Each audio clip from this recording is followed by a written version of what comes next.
Yes, thanks so much for everybody for joining in. This is the School of Video Game Audio question and answer period that we do. We're trying to do it monthly. It's a little bit tricky to set up sometimes, but it's something that we really like to help out, sort of join people that are, doing the stuff in the business, making those games and combining that with your questions so that you can ask all the stuff that you'd like to learn about and are curious about in the industry.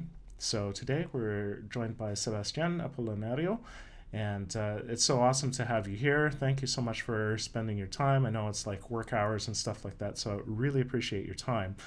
And so, yeah, we have, people are joining in on YouTube, and so you can ask questions there. And we'll probably do, like a little introduction of sort of where you came from, sort of, and what your path has been going through, leading to where your position is now in game audio. And then I'll sort of ask some following questions, and then we'll take questions from people in the chat on YouTube. And so what I'll do is I'll read those out, and then we can sort of address those. And basically we'll run for about an hour. And so thanks, Sebastian. Here he is. I gotta say that you are one of the only person that has pronounced my name the closest to how it's really pronounced. I was going to ask you how to pronounce it because I've been called Sebastian for a decade, so I'm used to that's my new name. But yeah, yes. Sebastian. It's actually in Spanish. So. Uh-huh. Sebastian and then Apolinario, or how do you say? Where's the accent on the last? In Spanish would be Apolinario. Apolinario. Okay. Uh-huh. All right. But I'm used to Sebastian Apolinario. It's like, yeah. Okay. Took me a little bit to get used to it, but it's a weird and long name, so yeah. I appreciate it. Yeah, I try. It's important. And another thing is that a lot of people from, Latin America will have four names, which can be confusing for people like, whatever, in North America especially. So, yeah, Yeah. So do you we have have additional learned. names or is just the two? Actually, my first name is Fernando. Ah, okay. Yep. Fernando Sebastián Apolinario Galarreta. It's a very long name, like brought Okay. from a Mexican TV show. Oh, wow, cool. So what people always make fun of, like it's like brought some from a Mexican soap opera, sort of like a Mm-hmm. novela. Ah, Yeah, telenovela. yeah, yeah. Nice. It's very Fernando, especially the name. Okay, Yeah. just to start with my background. As you know or assume I'm from Latin America, from Peru specifically. Um, I studied some audio courses there. It's a very little school in Peru. I would say most of the things I learned about audio and about most of the things were through YouTube. This includes a lot.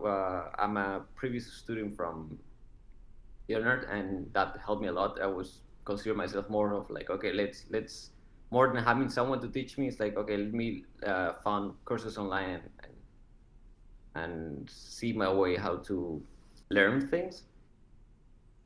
My journey started, I would say, 2008 when I was finishing this course in Peru. Stayed there for 3 4 years, and then in 2012 I decided to move to New York. By that time, I had no idea I wanted to work on game audio because it was something like many of us. I wasn't aware that it was a career. I think you've heard this story so many times, and it's true. Like you are working on audio, you have no idea there's like people working behind this. And also, even though I'm aware that someone does the sound for a game, it was such a dream that was so far Mm. being in Peru because there was no industry. There's like, I'm sure there are kids that dream to be an astronaut, but if you grow up in a place that NASA exists, it's like, okay, that's closer to where I live or my reality. And for me, it was like, okay, there's no game industry by then in Peru, or maybe a couple of studios, and I had no idea. So by that time, I was working mostly in music, and I was in New York first, working a lot in music. Uh, I would say that translated a lot on what I do today. Believe it or not, people think it's like, oh no, you're wasting your time. No, it helped me a lot.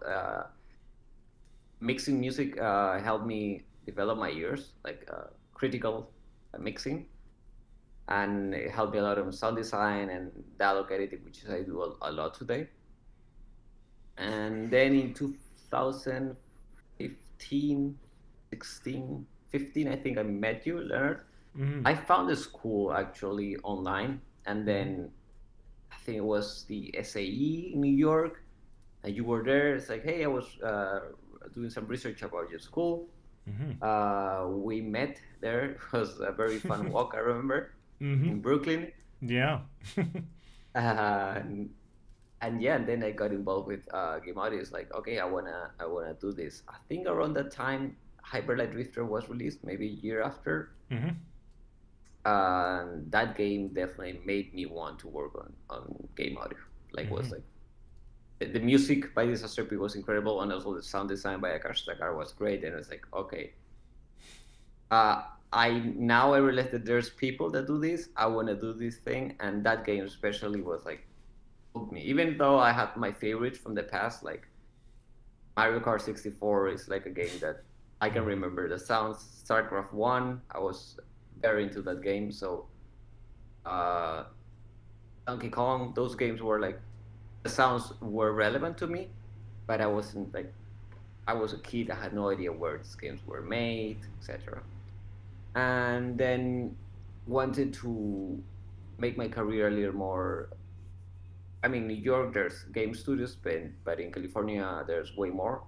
So I also was a little tired of New York, and I was looking to switch my career a little. So game audio, not that it's better here, but maybe there are more opportunities. I actually moved here without being here before. I was like, you know what? Being New York for me is like I grew up in Lima, Peru, which is like next to the oceans. Like I want to pick something, the place that is very close to where I grew up. Mm-hmm. And while staying in the U.S. because I had more opportunities here, I had work here. It's like, okay, let's try California, move here. And it took me a little bit to find work.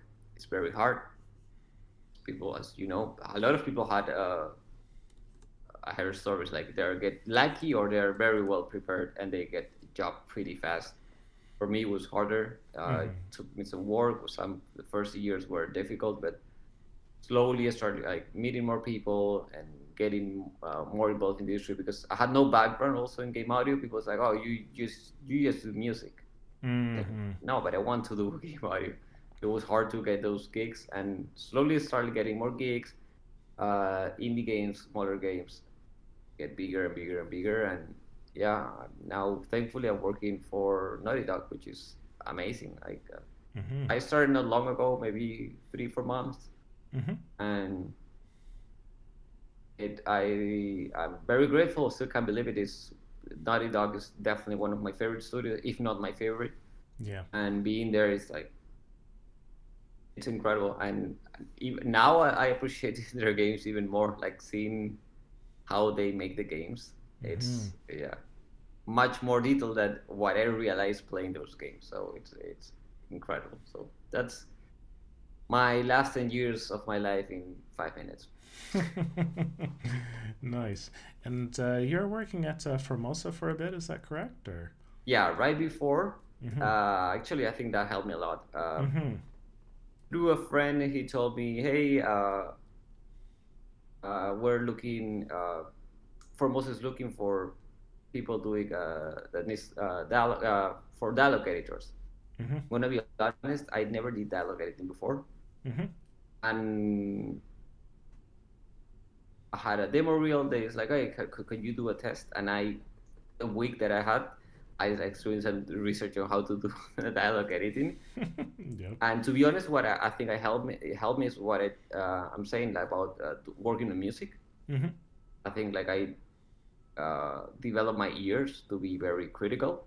Mm-hmm. So I was aware of what worked and what not. And also Formosa was super helpful because they gave me feedback on my test. Mm-hmm. Usually many companies, they are like, okay, no. They're like, hey, I really like what you did. Can you fix this? Also, they wanted to see how I react to feedback.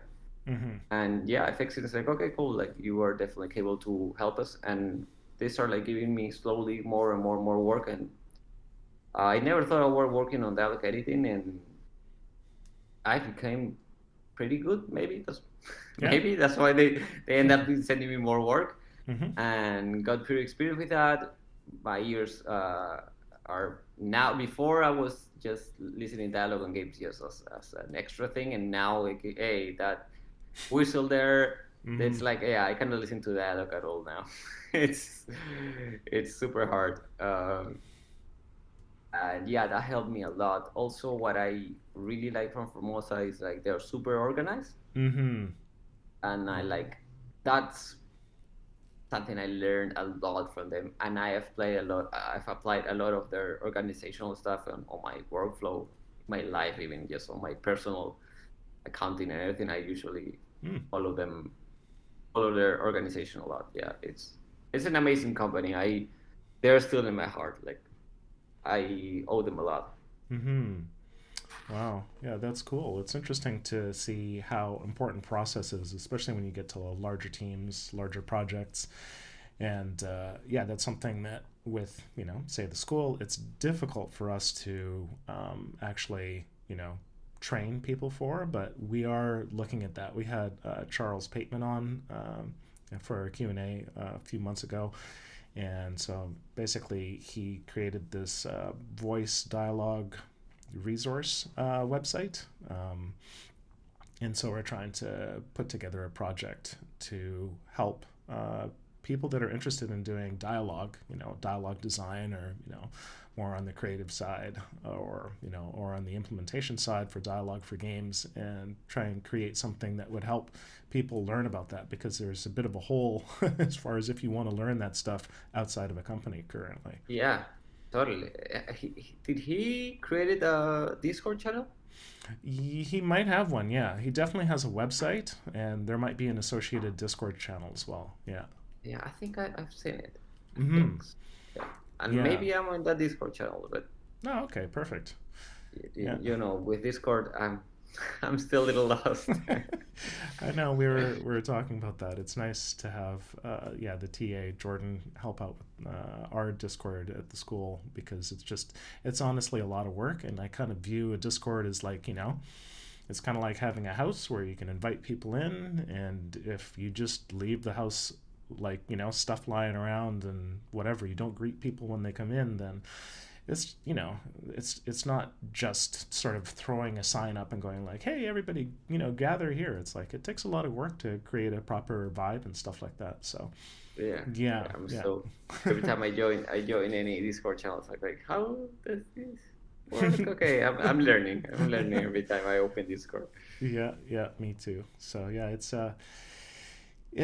it's a, as far as dialogue, I guess my initial question is like, when you moved from Formosa to your current position, like sort of what is a day-to-day kind of thing that you do at Naughty Dog?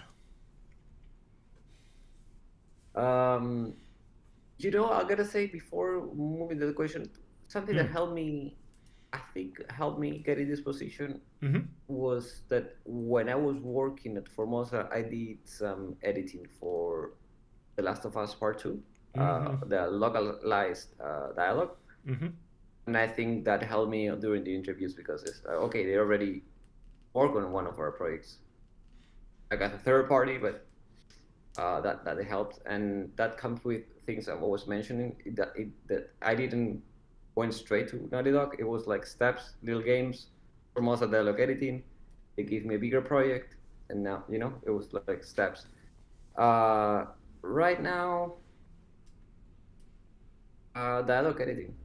I cannot mention much to be honest. No, no, no, and we discussed that before for a while, but it's more just for people that are curious, to like in broad strokes, kind of like if they're kind of like, well, what does a dialogue coordinator kind of work? So you're doing dialogue editing, and would you say that it's kind of like different than doing dialogue editing for film, or like what sort uh, of?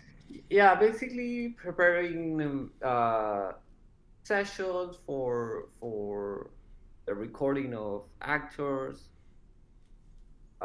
editing those sessions, uh, preparing the files to, because we have also dialogue designers, which are the people that implement it to the game. So make them sure the files are ready for them, so they can implement it correctly, or fix if anything is like, hey, this file is not correct. They have to be shorter, longer. Can you fix it? Uh, Make it appropriate for them, and make sure to test the sounds in game and make sure like everything is sounding at the right level, um, right length, everything is in sync. It's basically that, which in a Naughty Dog game you can imagine it's like a lot, because Yeah. they're very narrative. Exactly. Yeah. Yeah.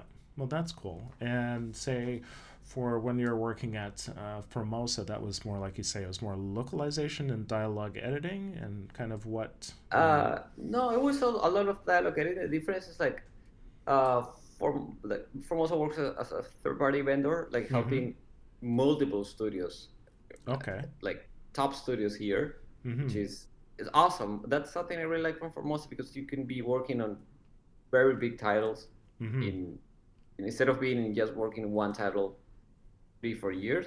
Mm-hmm. You work in 5 6 7 in 6 months, Mm-hmm. which is super cool. But the difference between working within the studio is that I work, maybe because less personal, I did some of Call of Duty games, and I was Mm-hmm. editing them, Mm-hmm. but I wasn't testing them in game. Mm-hmm. Uh, which here within the studio, when you're within the studio, you see the process a little more. You were like are aware when this is recorded, and you have to edit it, and then you see it in game and you test it out.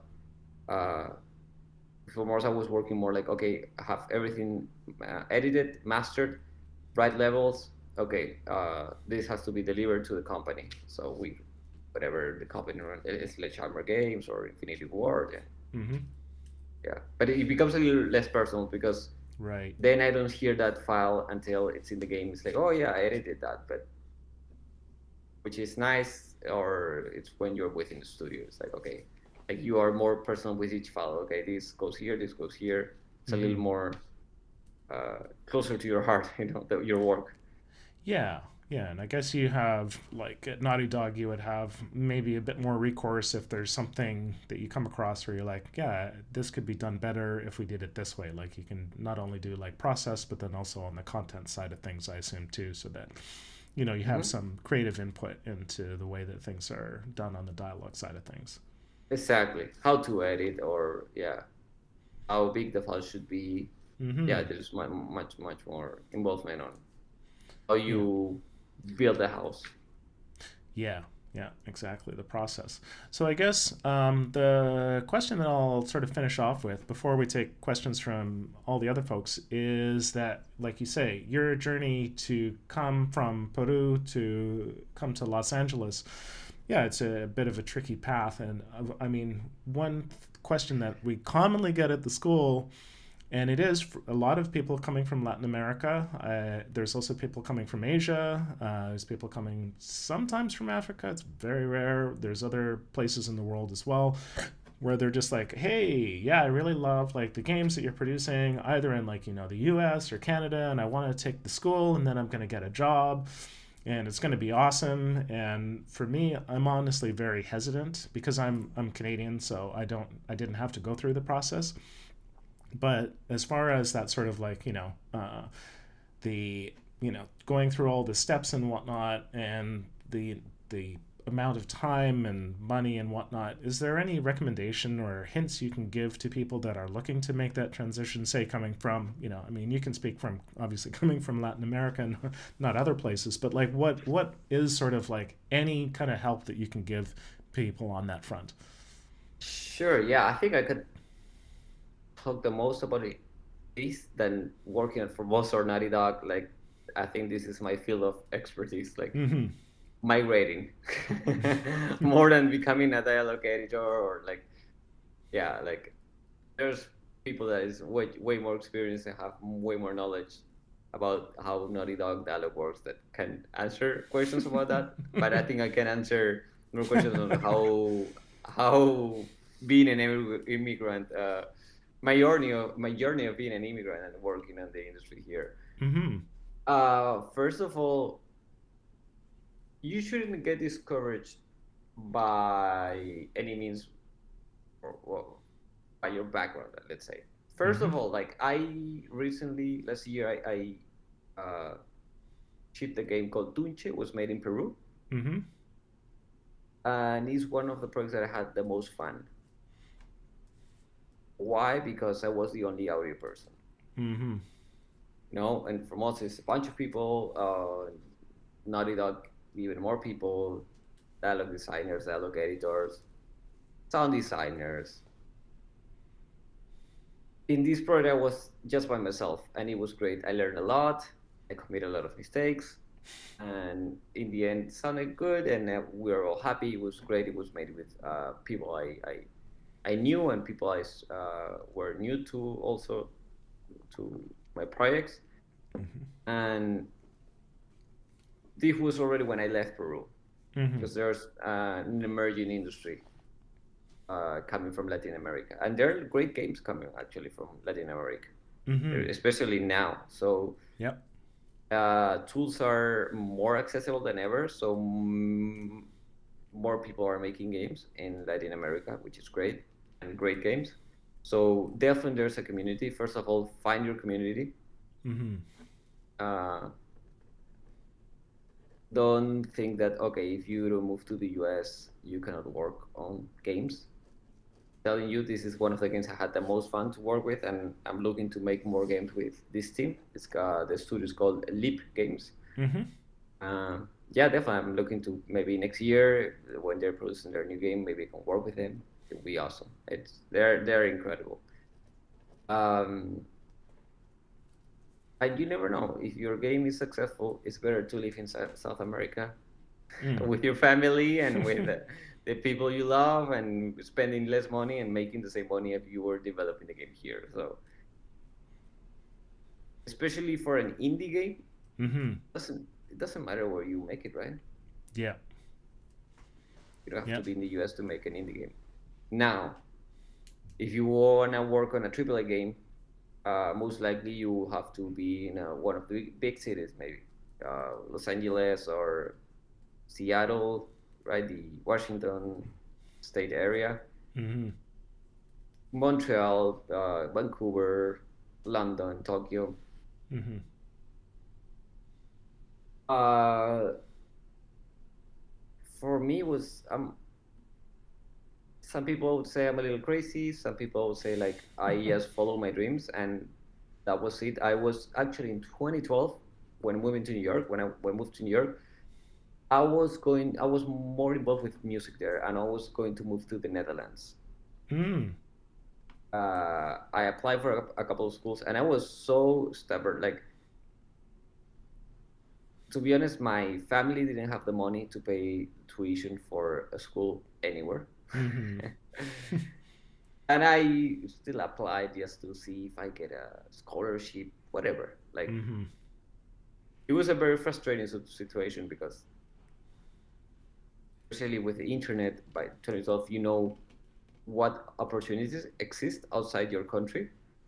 And I saw a lot of people, yeah, going to university. I don't have a bachelor's degree or anything. And I wish, to be honest, I wish I went to that process of going to university, going to school.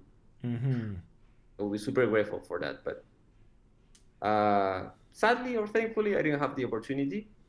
And in 2012, I went to New York because my brother was studying there. And then I saw uh, how music, how the city was breathing music. Mm-hmm. And I said, you know what? Not the Netherlands. I've been in the Netherlands. It was great. I love the country. It's beautiful. I Yeah. still would love to live there maybe for a year. It's an incredible place. Yeah. But it's like New York is awesome. So let's move there. Mm-hmm. And I went there. You remember this school called Dub Spot? It was Yeah. Yeah. They had all those YouTube videos. Yes. yeah. I took their sound design synthesis lessons. Okay. So that's something I could afford. It Mm-hmm. was just like a 6 month, once a week course. It was very short, but that was like my excuse to go to New York. I was going to go for 6 months only, and then I started seeing a bigger market, bigger opportunities, and it's like, you know what, I maybe should I stay here? And I was enjoying the city. New York is very deep into my heart. I always say like I'm from Peru, but I became an adult in New York. Yep. It's a rough city, and then I applied for a work visa, the O1, which is a some people call it the artist visa. There's many Mm-hmm. variations. I think the O is for something like immigrant or alien with extraordinary abilities. So you have to prove that you can do things that no one in the US can, sort of. Like Yeah. you're special. Or so I got letter of recommendations from people like, okay, he's a talented person. He has to stay in the US. And finally, I got my O1 visa. Actually, Mm-hmm. right now I'm on my third because it lasts 3 years. Wow. Yeah. Yeah, on my third, applying for my fourth already. Wow. Yeah, I was coming for 6 months, and now it's turning a decade in June. Yeah, Wow. Congrats. yeah. You never know. It's like I always say that the life gives me lessons and I never learn, because it's like don't plan things because you never know how life, like the path that you're gonna be taking. I Mm-hmm. came for 6 months and now I'm 10 years. Like imagine, Yep. like I went to New York and I was just for there. Now I'm in California. I never thought I was going to live here. Yeah. And sometimes planning just gives me anxiety or give us anxiety of Yeah. things that. Yeah, and I think what you're saying earlier about your position where you really like the structure, I think that those kind of things, that sort of is a little bit similar to making a bit of a plan, but like within context. And I think like also what I hear you saying is that it's good to be flexible, to see where the opportunities are and then change gears as things are, in motion, and not be either set too much on like, oh, I can't work in video games because I don't live in this city and I'm not working in this studio. A lot of it, like you say, is being stubborn. And I've heard this, from other students as well that are successful. It's just like, you know, being stubborn is also like, putting a lot of effort into learning as much as you can about what you need to know, and then figuring out the people to connect with, and learning as much as you can, not just of your own area, but also of like, trying to find out other people that are doing the same thing as well, so that you basically are in that kind of a community, be it like either in Peru or in Los Angeles or in Amsterdam, Yeah. or wherever it happens to be. um, and like, Wherever yeah. I am or wherever I would be, I would still be making something I like, most Mm-hmm. likely. So Yeah. that's very important. Yeah, and that's something that, I've tried to support with the school, is to make it so that it's more accessible for people wherever they are in the world. And, if they're working full time already, that if they want to do game audio and they, you know, really put their minds to it, that it's possible to sort of open those doors and hopefully let, more people like yourself have access to the knowledge that, that's sort of really hopefully helpful for you to get sort of in the door in the first place, at least generate sort of more opportunities. So cool. I think what we'll do is we'll go to some questions. There's some coming up here on the chat. So first question here is, as a dialogue editor, at what sort of pace do you have to work? Are there expectations for hitting a certain number of lines per week, etc.? Uh, with Formosa, it was more like, okay, you have this session, it has to be delivered tomorrow or in 2 days. And sometimes it was big sessions, but Mm-hmm. I found my workflow, so it was more like, okay, I know it will take me 12 hours, so I'm gonna do 6 today and six tomorrow, delivering by the end of the day. Uh, you become pretty fast because sometimes the work could be repetitive. Mm-hmm. So you start like developing your own tools, shortcuts, and things that work for you. Like for me, it's like when I remember doing Formosa, it was like so many hours just editing. doing headphones with 1 hour, doing with the monitors the next hour, switching back to headphones. I have a standing desk, so it was like sitting down, and so that helped me. The question is very valid. It has, you need a pace and somewhat Hmm. of a fast pace. You cannot be like very slow because you're not creating anything, so you're more like fixing things. Right. And for me, it was like, okay, I cannot be doing the same thing the same way the whole time. So we're switching an hour, standing, sitting, uh, headphones, monitors, and also even my hands, like sometimes mouth with my right hand, mouth with my left hand, just switching. And yeah, that helped me a lot with pace, and that helped me to be at a good pace nonstop for hours. Yeah, that's Yeah. interesting what you say about the hands because I actually do the same thing. Is that I'll switch hands. I'll either use my right hand, which I actually got a bit of RSI in it, and I'm right-handed. So now typically I use my left hand for the mouse, and also there's some people in the industry use a trackball. So there's also the sort of these mice that are sort of sideways, where the scroll wheels on the side. A standing desk, it's a great thing. Here at home, I sort of I use my laptop sometimes, and I move to the desktop. So No, yeah, it's we're not aware of it until it hurts. yeah, So yeah, yeah, I recommend that. Like for me, I had some pain on my forearm many mm-hmm. years ago. Mm.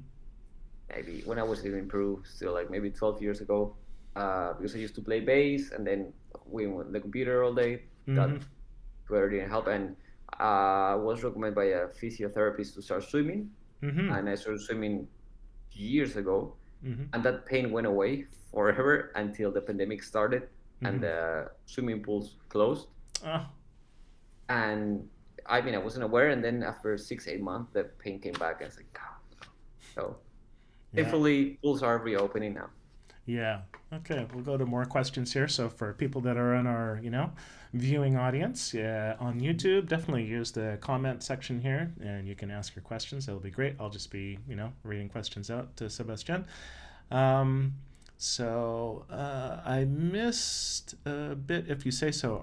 But are you working remote? And how receptive are you to finding game companies in general about remote work now that the pandemic restrictions are loosening in many areas? I am working remote right now, uh, but I can apply to start working sort of hybrid. I can go back to the studio actually if I want. Uh, but I live like 10 minutes away from it. So I will apply to, you have to fill some forms, you have to be vaccinated, and I don't know how it works. I'm not sure, I haven't done the research. Yeah, I would like to go to the studio Mm-hmm. to be surrounded by people. To be honest, it gets very tiring working by yourself all day. Yeah, Yeah. but the plan of, at least for Naughty Dog, as far as I know, I don't know the details. I think it's just everyone going back to the studio. Yeah, I guess the follow-up one to that is for the game that you're doing in Peru, like with that one, were you working remote or were you there in person? Yeah, yeah, because most of it I did it, or maybe half and half through the pandemic and the other half before the pandemic. Mm-hmm. Uh, that thing, I mean, it was a game about the Amazonian jungle. You call it Amazonas? How do you call it? Yeah, I would just call them the Amazons, The usually, I Amazon. guess. So Amazonian, maybe, if it's to do with the culture. Um, yeah, I wanted to do some more things. I wanted to go to the jungle to record Oh, the backgrounds and footsteps there and everything there. And because of the pandemic, I had to use some generic mm, sounds. yeah. Sadly, for one of the, uh, for those sounds. Yeah, everything that was done remotely, and actually outside of that, I also was working with a game company from Germany, and that was done remotely also. Mm-hmm. Uh, I was sort of during the pandemic networking through social media. I Mm-hmm. was in a Twitter user at all. Actually, I opened Twitter Mm-hmm. uh, when I joined the School of Video Game Audio because I realized that the industry is very big on Twitter. And actually, Yeah. I think the first follow person I follow it's you or the School of Video Game Audio. Oh. So I always Yeah. see my list and I remember, oh, like that's why I started. Yeah. Yeah. Uh, yeah, so that's again coming back to the question you asked me. Is you Yeah. don't have to be necessarily like on a big city to work on games at all. Mm-hmm. Especially now because I'm just mentioning Naughty Dog that is looking to go back to the studio, but as far as I know, many studios are okay with remote work, and I see many openings with like in parentheses remote, like most of them. Mm-hmm. Yeah. So that's great, yeah. Yep, cool. So this is thanks for sharing your journey. Do you still find energy to work on music outside of your work now that you're a full-time sound designer slash dialogue coordinator? Uh, yes. A couple of times I received, hey, can you mix this? And Mm-hmm. usually I will do it in the weekend. Mm-hmm. But now that I'm a little more busy, it's like my weekend I wanna rest. I wanna do something else. I wanna go on a bike ride. Yeah, yeah, Uh, yeah. yeah, but I do. I've done it, and I'm open to do it. It's cool because it's very different from dialogue editing or sound design. It's very different. It's for me. I do mixing mostly. I don't Mm-hmm. produce or master. It's basically mixing. And for me, it's like framing a painting. The painting is already done. It's like, hey, can you make the frame for me? Mm-hmm. And it's fun. It's more creative. If I see that it's a mix that will need a lot of work and a lot of hours, I would most likely say, hey, I pass. I have work and this is all over. Like I'm making this on my resting hours, let's say. And Mm-hmm. if I see that something that's like will take me one morning and the song is great and I really enjoy it, fully do it. Like I love music. Who doesn't love music? It's like I always say that. It's very weird someone that doesn't like music, right? Yeah, yeah, yeah. I love music. I can admit Who that. who doesn't? Like Yeah, who doesn't? yeah, yeah. It's No, it's very weird. It's like it's like who doesn't love eating? It's the same thing. yeah. No, it's they're both very sensual things. It's just something that really it hits you at a very base level. Which that's one of the main reasons I really love doing music stuff myself when I'm either composing or playing when I have time. So yeah. Something I want to mention also is like now that the game industry, I mean, we all know the game industry is getting bigger and bigger and bigger, and I think the pandemic or non-gamers they realize how big the game industry is. That helped, like it gave it some fuel Hmm. to become even bigger Yeah. because even non-gamers are realizing, oh, this is a big industry. Like within the company within the industry we know how big it is and how much money it makes, and that says a lot about creating indie games from wherever you are. uh, I mean, I would be okay living 1 year anywhere in the world, anywhere. uh, I'm half Peruvian, half Uruguayan. I would love to go to Uruguay for a year and make an indie game. It would be awesome just to be in a different place. Like if you want to work on a AAA, most likely you have to be here. But Hmm. as I've said before, I've seen so many AAA companies offering remote work. So Yeah. Yeah. Nice. This I one wouldn't is. limit myself. I want to conclude with that. I wouldn't limit myself of where because you live here you cannot do that. Like I mean, Hmm. I'm a proof of that. Yeah. No, it's an important thing for people to understand because when you're starting out, a lot of the time it's just like, oh, if only I had the gear, if only I had this, or knew this person, or was like that person, or blah blah blah. Then if you constantly make those excuses, it makes it harder to start anything because you can always make excuses for something. So I think it's important to just dig in to go like, no, like I'm gonna make something happen. It might not be the big thing that I want to do, but at least do steps. Try to get move in the right direction. I see that a lot. I see actually from people that I know that are in Latin America. It's like, oh, like I'm in Latin America, I cannot do that. It's like, no, why? Like Mm-hmm. you are. Uh, I mean, I like fights. I like MMA. So my analogy would be like you're coming into the cage with a mentality that you're already a loser mentality. You're already defeated. Like no, like fight, and Mm-hmm. after fighting, tell me I won or I did I lost. You know, but don't start with like I cannot make it without even trying. Yeah. That's one. Also, you mentioned gear. New York made me realize that you don't need good gear, or Mm-hmm. you don't need gear because I've seen people like I see that in Peru a lot.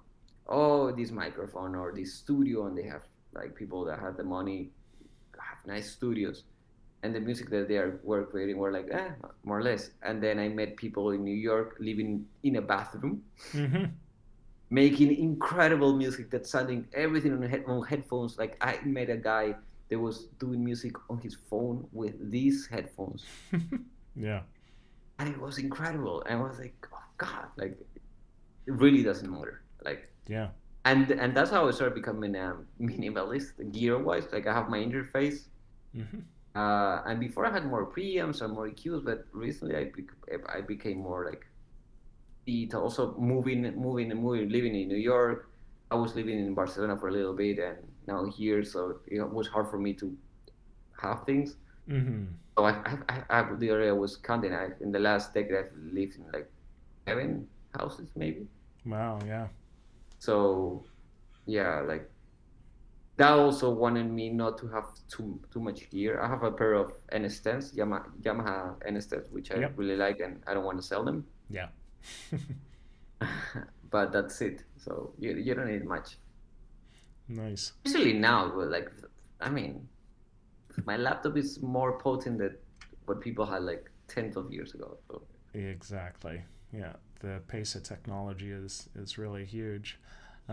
As a question, as a dialogue editor slash designer, is there a way you recommend practicing the craft? As a sound designer, you're able to pick a trailer and do a redesign, but for dialogue, is there something that's similar? uh that's a good question, to be honest. Because it's not easy to find dialogue, like recorded dialogue for games. If you have the opportunity, that's a good thing. I will see if I can prepare something just to share people Mm. to start. Not from Naughty Dog or for most. I would have to see how can I record someone, and that's a good thing. But it's hard, to be honest, to find material. Mm-hmm. I think my first practices were one of my first jobs here was working at a studio that did like commercials, like TV commercials.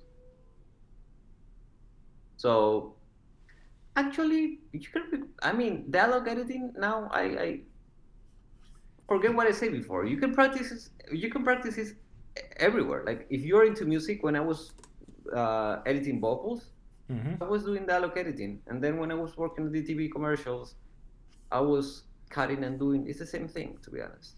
Mm-hmm. It's not like for games it has to sound different. It has to sound.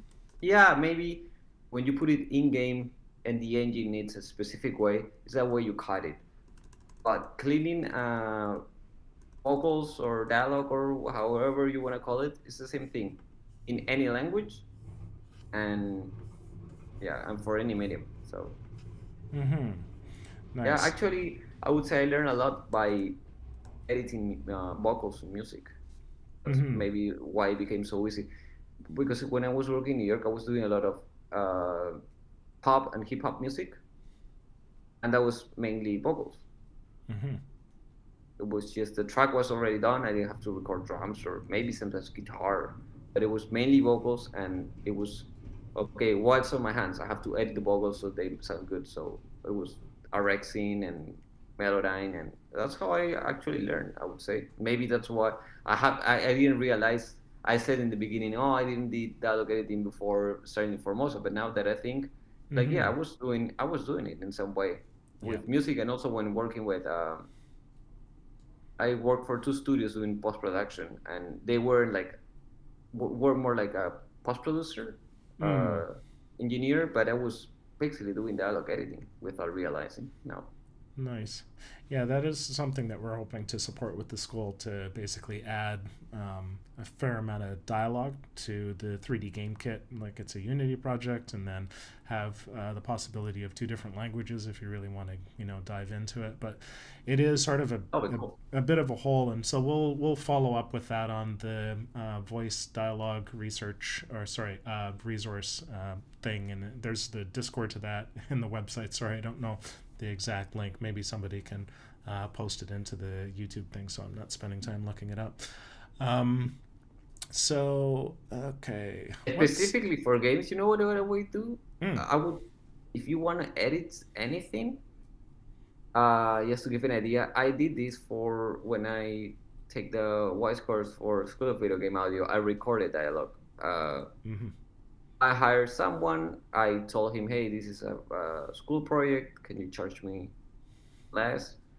And I make him record some dialogue, and that was my way to also practice not only dialogue editing, but also implementing dialogues, like linking them to events in Wise. So.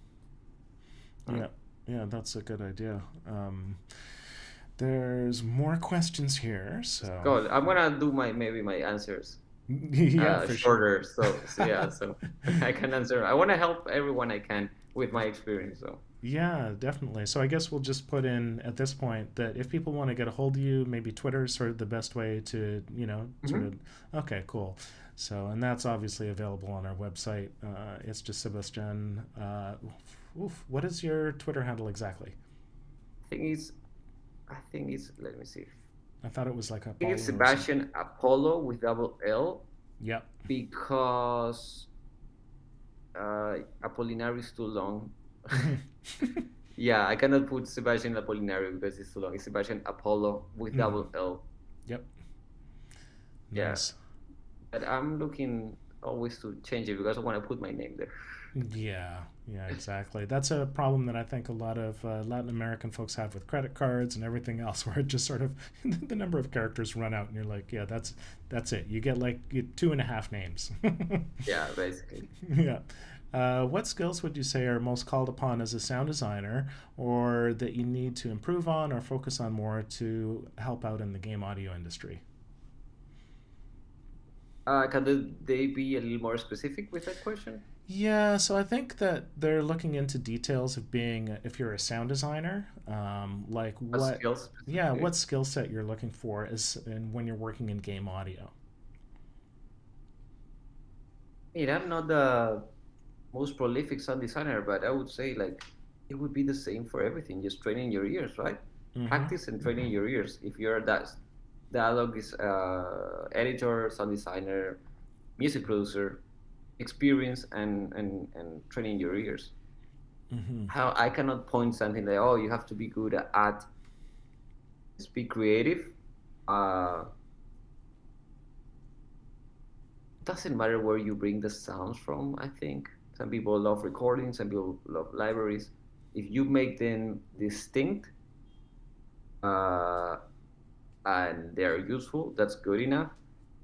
And also, practicing will bring personality, so it will help you develop your own voice, and that's crucial. That's crucial. Mm. If you sound like everyone else, you don't stand out from everyone else. You won't get hired most likely because. But if you have a unique voice, and that's for every same in music, right? Yeah. Artists that are relevant is that they sound like no one else. So, but it's hard. I always see people. Oh, you have to find your voice, or you have. You're right. It's like that's very typical. It's like, and people say how. I would say just practice because when you start practicing, you start like realizing what you like, Mm-hmm. what sounds good to you, what sounds bad to you, what are your preferred methods of designing sound. So I would say just practice and you will find your own voice. Um, yeah, that personality it doesn't come just by itself. It's like you find it slowly. Like like life, you start like knowing yourself even when you're 30, 40, 50. You start to continue knowing what you are. But that's key, I would say. Like, don't force it. It's like, oh, I have to be distinct. But as soon as you find those keys, enhance it. Yeah. Yeah, I know that from my own journey, and still as it continues, that's a difficult thing. I think the one of the key things for me was just to be honest to myself, and also to be nice to my past self, because sometimes I'm like, oh, I wish I was like this, and then I look back on things and I'm like, oh, I am better, but I'm not where I want to be yet. But I think it can be difficult if you spend too much time looking outwards and going like, oh, I want to be like that person. Well, the thing is that will come out, like for me, is more so maybe in music, is that when people listen to your work, then they will hear that struggle that's in yourself, where it's just like you're trying to be this other thing, and it ends up making things a little bit awkward. So being sort of true to yourself and finding your own voice, it's a difficult process, but when it happens, it really helps focus the whole, basically the transfer of all the, creative, positive energy, the vibe that goes through either a product or the music or the dialogue stuff, and it just becomes a lot more sort of clean and focused. And I think that's all that you can really do. And Um, also that uh, it's never good to open that kind of worms of, hey, what if I would have? yeah. Because it never ends, and that wouldn't let you sleep. It's the worst. And also, you mentioned something very important, that it's like, I wanted to be like someone else. You Mm-hmm. will never be that someone else. Like for me, was like, I would have loved to go to university, as I said. I would have loved to have the opportunity to study and know more about coding. Sadly, I didn't have that opportunities education wise. Mm-hmm. And first, for me, I was just like hitting myself in the back. It's like, oh, you didn't have that, you didn't have that. And then I started, like, I feel like there was some lack of love, I would say, of myself, because then it's like, Yep. okay, but what do I am? Who I am? Mm-hmm. And then I started finding out that I'm Sebastian, Mm-hmm. and that doesn't mean that I'm just a sound designer. I'm a person. I'm gonna get a little more philosophical here, but it's more like, when I started like knowing that I'm just much more than a person that makes sounds, that idea of like, oh, I wish I would have had that, disappeared, because I can compare to myself someone from here that had all the education that he wanted, but I'm like, hey, I wish you could have traveled like me and grew up in South America and see the things I saw. you know, I'm more than just a person making sounds. I'm Sebastian. I'm not Mm-hmm. a sound designer, whatever. I'm Sebastian. That's Mm-hmm. for me most important. That also contributed to find my personal voice, because I don't want to be someone. I'm Sebastian. Mm-hmm. Or I make the things, I like the way I think they should sound. I'm always learning from someone else. So, oh, that's a good idea. That's a good idea. But in the end, I always go the way I think I should be doing things. And if I not doing things the right way, it's part of the journey. Yeah. Yeah, definitely. Well, we have more questions. This is from Nicholas. Nicholas from Chile is a fellow dialogue specialist trying to make it in the game business. Where would you recommend for me to start? Is there something that you wish you did when you were starting out? Nicolas from Chile. See? Uh, I mean, if I want to start with that, I will start from all the decisions, even from who I dated and who I didn't date. Like Yes. I cannot regret things I didn't do. Uh, if I'm here, Mm-hmm. I'm a very fortunate and thankful and privileged position working at Naughty Dog. It's my dream, and I did a lot of things that I should have not done. And I'm still here. And maybe those things that I should have not done are the things that made me be here. So it's hard to pinpoint like, okay, you should not. I mean, you should not be doing, I don't know, wasting your time. That would be my recommendation. Practice your craft, but it's not like I live a life of regrets. And I would say, oh, I should have not be doing that. Oh, actually, I wish, yeah, something. This is a good thing. I wish I would have put myself, like I was always focusing on technique, and I learned too late about networking and social skills. I wish I would. That's because when you go to school or you want to go to university, it's not to learn social skills. It's just to learn the technique and learn methods of work, and that's way less relevant than having social skills. Like having social skills is what gonna give you work.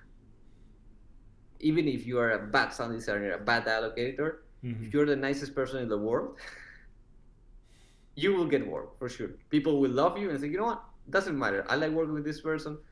I want to help him or I want to help her. Doesn't matter if you're bad. Like, and I wish I started like researching more on that on the last years, reading books. I follow a lot of Akash Takar's techniques and tips, and that helped me a lot.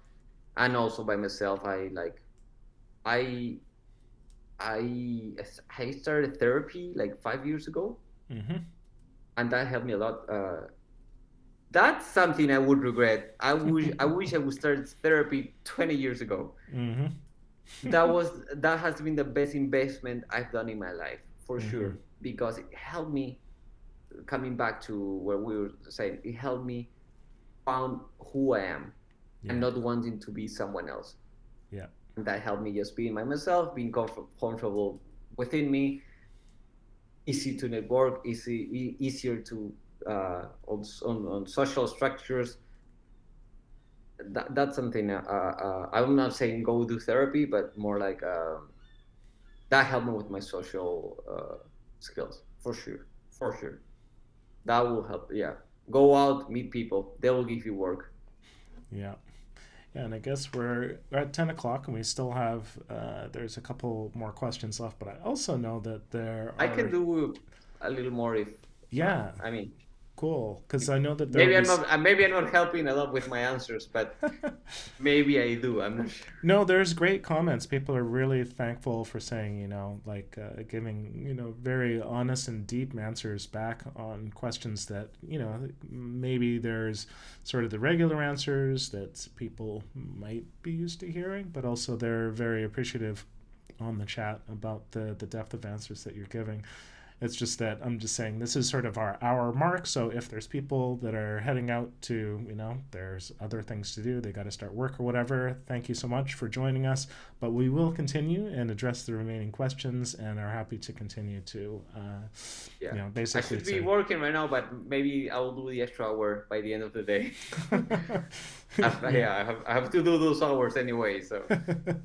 Yeah. So if there are people leaving, thanks for joining, and it's people are very appreciative about hearing all the details. Yes. Most likely I won't do the popular answers. Like I'm a different. I said it. I'm Sebastian. I'm very honest. I'm very open to what I am, who I am, and my answers are definitely different. And they're very different than the usual answers because my journey was different. My journey was coming from Peru. It wasn't like things weren't given for free to me. So my answers are going to be very different. And that's sort of the larger issue of, part of the reason, once again, like why I wanted to start the school is to allow more people and more diverse, backgrounds and stories and audio, like possibilities, new games to be possible. Because to me, I see games as like a very large category of possibilities of interactive audio and interactive art at a base level. And we definitely have sort of like our, there's like the summer blockbuster sort of games and, similar to like movies, but then there's also the indie titles and there's lots of possibilities there. And to Same me, as independent movies, which exactly. maybe will have a bigger message or a deeper message, Yeah. mostly. Yeah. And And so, yeah. and I would say you just mentioned this and mentioned it in your last Q&A with M, Mm. that that school is giving the opportunity to a lot of people to get into game audio, and I'm one of them because, as I said, I didn't have the opportunity to go to school. Like for me, it was impossible to pay a school here in the U.S.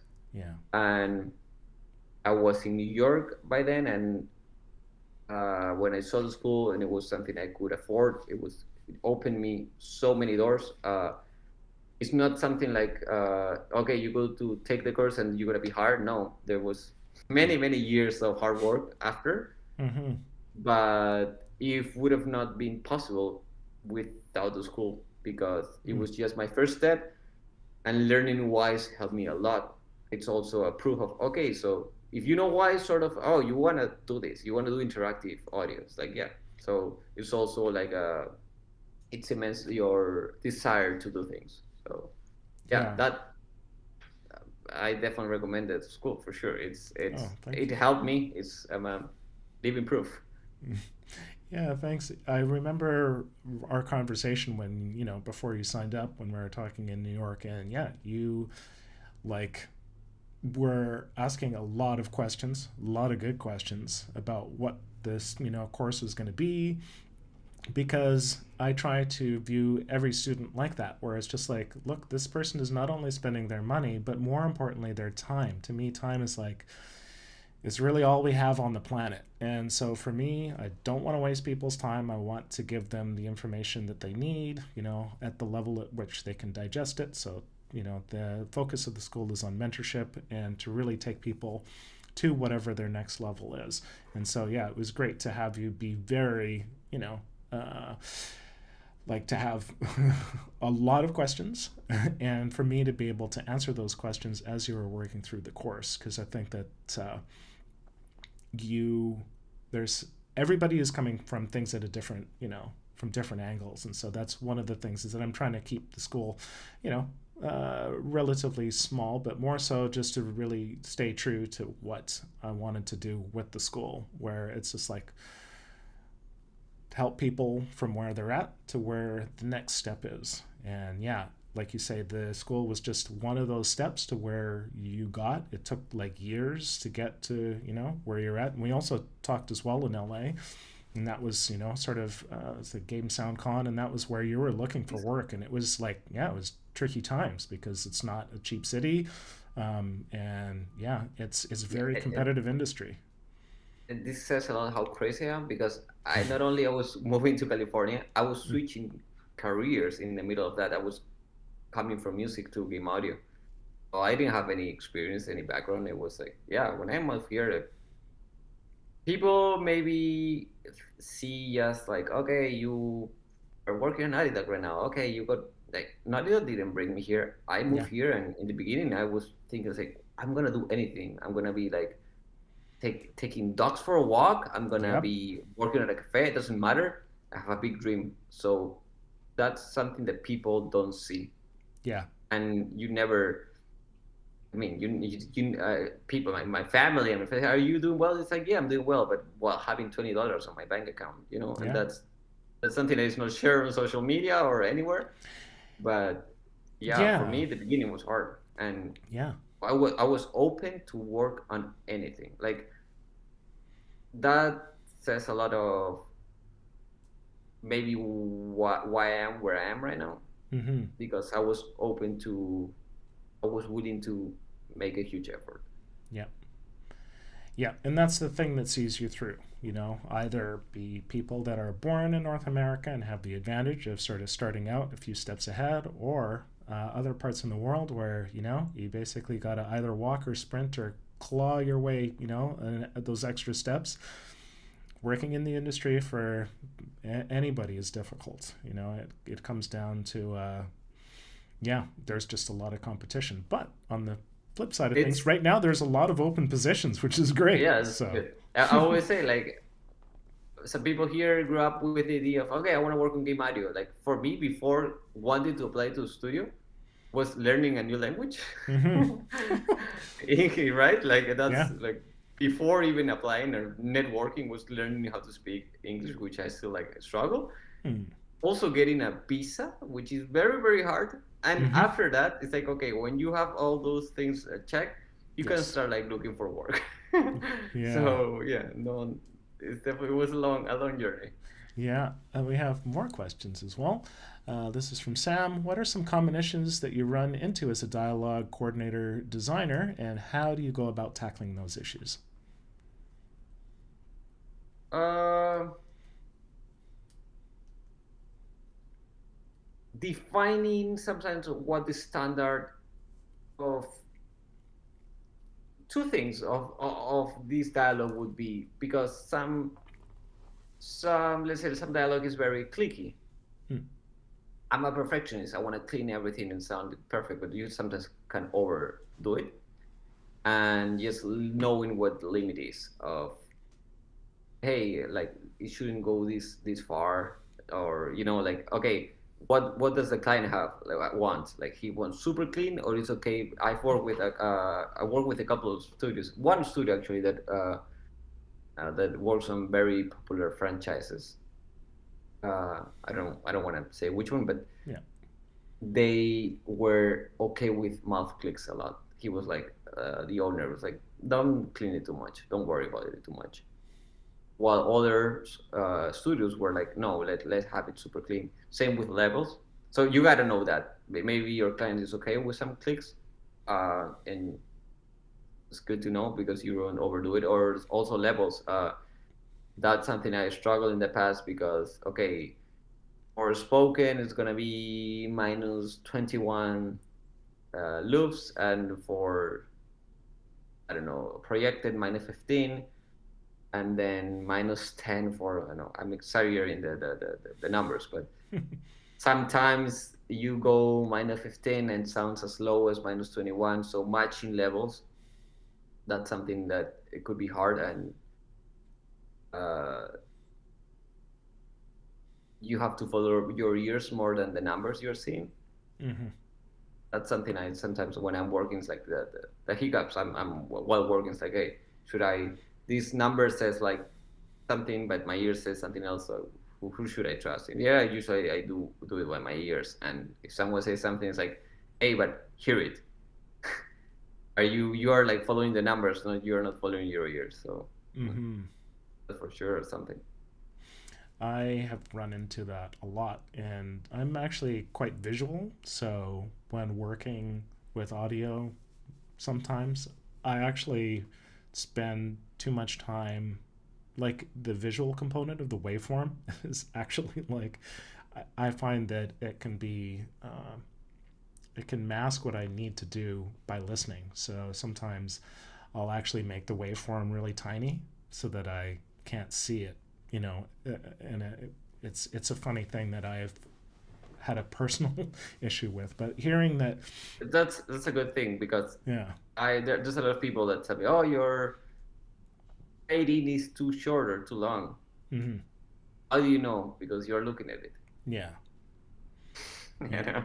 yeah. But matching the clients, sort of like what their design or creative, sort of constraints are, and having those, sort of where you respect that is sort of like, yeah, that's my job, is I need to uphold those. And then you have your own personal things where you're like, yeah, okay, I wouldn't normally do it this way, but that's part of the project. That's what it's like, I think, to be, in an advanced role in games or in other positions where you're just like, yeah, I need to do this the way that I've been told to do it. And a lot of the times it actually, I find that, from the music side of things, is more so, is that creatively, it pushes me into new directions that I actually find quite interesting. So, That's the most important thing, I would say also. So dialogue editor or sound designer, follow directions. If you're not the audio director, mm-hmm, yeah, you have creative input. But if they're putting some standards, it's for a reason, and you should follow them. mm-hmm. Nice. Okay, we've got a lot of comments. Thanks for your philosophical point of view. Thanks for your perspective. Thank you. Thank you. Thank you so much. All this journey can be difficult, but it's definitely inspiration. Thanks again for your time. Okay, yeah, I think we're through questions, and then unless there's like one last one, but yeah, I think we've actually gotten through the questions, and yeah, it's yeah, it's interesting to see where these conversations go. As far as everybody's journey is different, and it's neat to see. Also, it gets guided as well by the people asking questions too, because that can draw sort of a new direction from people that are viewing. So yeah, thanks again for people that are joining us too. Yeah, I don't know. Are there any final comments that you would like to add?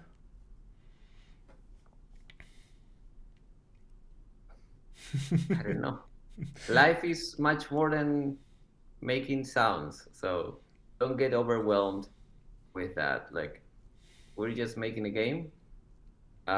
It's great to do what you want to do. Mm-hmm. Life is much more than that. Yeah, I think that's important, especially for people that think that, their life is like solved or will be complete as soon as they get into the industry. And that's not the way that life works. If you have a feeling that has to be, how, it's very hard to say for me in English, but you have a feeling that you think is gonna be uh, solved when something happens, that it means that the feeling will reappear. That discomfort should disappear within you, not as a response of your environment. You know what I mean? Mm-hmm. Because that's something you have in within you. Because okay, you got your dream job, and now you are frustrated because you don't have your dream girlfriend or boyfriend, Yep. and that's a feeling that it is just a pattern that will repeat it everything. You don't have your dream house. No, that itch Mm-hmm. is within you, and is a pattern that will repeat in different things as your work, or I don't know, a love life or whatever. Yeah, that's those feelings, frustration. I see that a lot of frustration, like people. Just to make a short example that I've been seeing a lot lately. Imagine someone get it. Because it's an analogy of what someone just said. If you see people, I don't know, getting frustrated by peeling potatoes, Mm-hmm. the actual action of peeling potatoes is not giving them frustration. It's something bigger that they are channeling it through peeling a potato. So they will think, okay, I'm gonna finish all these potatoes and that frustration is gonna go away. No, it will come up in a different thing, and that will apply what I'm saying. Okay, I'm gonna get my dream job and life is. Have you ever heard someone that says, "I got my dream job and my problems were solved"? No. Why? Because of this. Yeah. Yeah, Yeah, and it's yeah. that's all I have to say. No, I think that's very wise. It's one of the ways that I got when I was younger that I got jarred out of that way of thinking is that I did meet uh, someone that I really looked up to, and then they sort of turned the question around on me as far as because I'm like, oh, I want to be like you, and they were just like, yeah, I mean, I'm okay, but what do you like? You know what you're saying, like before, like who are you?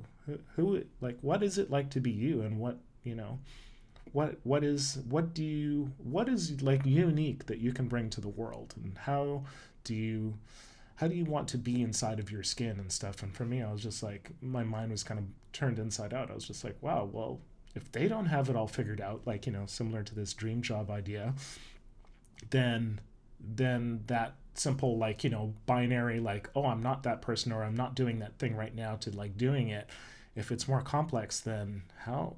And it's a very interesting thing to really uh to basically, yeah, like to struggle with that itch wherever that itch is on different, like in different areas, and to figure out how to be with that as a person, and how to bring that, obviously, as we're saying, to your work as well. So be it Yeah, peeling potatoes or like doing sound it's a design or music or it's a dialogue. good So analogy.